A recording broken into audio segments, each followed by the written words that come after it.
ಸ್ನೇಹಿತರೆ, ಸ್ವಾಗತ ಸುಸ್ವಾಗತ.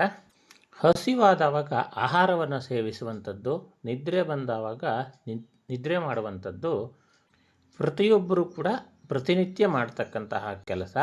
ಆದರೆ ನಾವುಗಳು ಮಲಗುವಾಗ ಯಾವ ದಿಕ್ಕಿನಲ್ಲಿ ತಲೆಯನ್ನು ಇಟ್ಟುಕೊಂಡು ಮಲ್ಕೊಂಡ್ರೆ ಏನೇನು ಫಲ ಎನ್ನುವಂಥದ್ದು ಪ್ರಾಪ್ತಿ ಆಗತ್ತೆ ಅನ್ನುವಂಥದ್ದನ್ನು ನಾವಿವತ್ತು ತಿಳಿದುಕೊಳ್ಳೋಣ.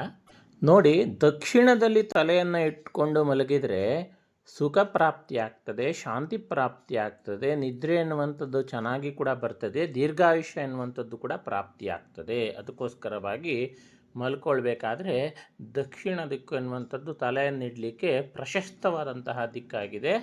ಇನ್ನು ಎರಡನೇದಾಗಿ ಪೂರ್ವದ ಕಡೆಗೆ ತಲೆಯನ್ನಿಟ್ಟು ಮಲಗಿದರೆ ಸುಖ ಪ್ರಾಪ್ತಿ ಆಗ್ತದೆ, ಆನಂದ ಪ್ರಾಪ್ತಿ ಆಗ್ತದೆ, ಜ್ಞಾನ ಪ್ರಾಪ್ತಿ ಆಗ್ತದೆ ಮತ್ತು ಆರೋಗ್ಯ ಎನ್ನುವಂಥದ್ದು ಕೂಡ ಪ್ರಾಪ್ತಿ ಆಗ್ತದೆ.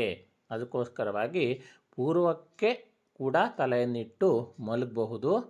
ಇನ್ನು ಮೂರನೇದಾಗಿ ಪಶ್ಚಿಮದ ಕಡೆಗೆ ತಲೆಯನ್ನಿಟ್ಟು ಮಲಗಿದರೆ ದುಃಖ ಬರ್ತದೆ, ಚಿಂತೆ ಬರ್ತದೆ, ಆಗಾಗ ಎಚ್ಚರಗೊಳ್ತಾರೆ ಮತ್ತು ಬಡಬಡಿಕೆ ಆಗ್ತದೆ ಮತ್ತು ಅಶುಭ ಫಲಗಳು ಪ್ರಾಪ್ತಿ ಆಗ್ತದೆ. ಅದಕ್ಕೋಸ್ಕರವಾಗಿ ಪಶ್ಚಿಮ ದಿಕ್ಕು ಎನ್ನುವಂಥದ್ದು ತಲೆಯನ್ನಿಟ್ಟು ಮಲಗಲಿಕ್ಕೆ ಅಷ್ಟೊಂದು ಶುಭಕರವಾಗಿ ಇರುವುದಿಲ್ಲ.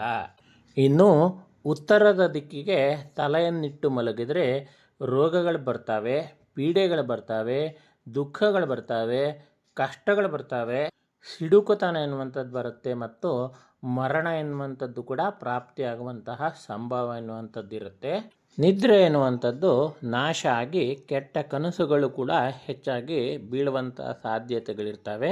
ಅದಕ್ಕೋಸ್ಕರವಾಗಿ ನಾವುಗಳು ನಮ್ಮ ಮನೆಗಳಲ್ಲಿ ಮಲಗಬೇಕಾದ್ರೆ ದಕ್ಷಿಣ ಅಥವಾ ಪೂರ್ವ ದಿಕ್ಕಿನಲ್ಲಿ ತಲೆಯನ್ನು ಇಟ್ಕೊಂಡು ಮಲಗಿದರೆ ಶುಭ ಎನ್ನುವಂಥದ್ದು ಆಗ್ತದೆ.